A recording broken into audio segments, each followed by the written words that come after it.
За намайг Цэрэндявын Цэрэндаш гэдэг. Би Дорнод хамгаалтын захиргааны Монгол дагаврын байгаль хамгаалагчаар ажилладаг. За энэ ажилдаа ороод бол нэг жил гаруй хугацаа өнгөрч байна. Өмнө нь бол яг энэ Нархан цааст газар байдаг энэ газрын одоо багийн дэвсгэрээр гаргасан харгуун тийж ажилласан. Ажиллаж хугацаанд бол яг би ч одоо ингээд аюу тийм өөрийн сонирхлоо тэгээд их дэмжиж хамтарч ажилладаг байсан.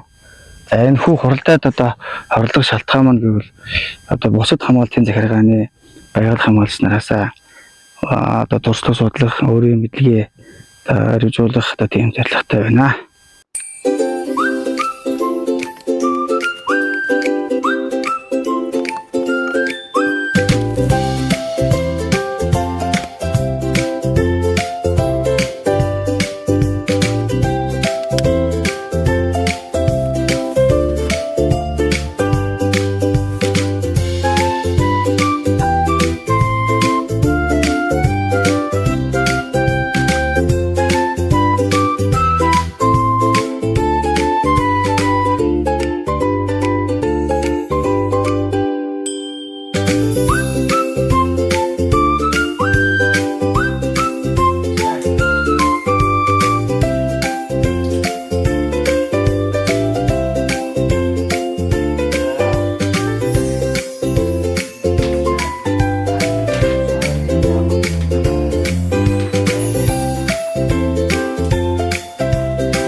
Хуралдаад оролцсноор бол одоо би сүүлийн одоо энэ байгаль хамгаалагчдад ашиглаж байгаа энэ дрон, камер одоо багц хэрэглэлүүдийг одоо сурж эзэмших одоо зорилготой байгаа.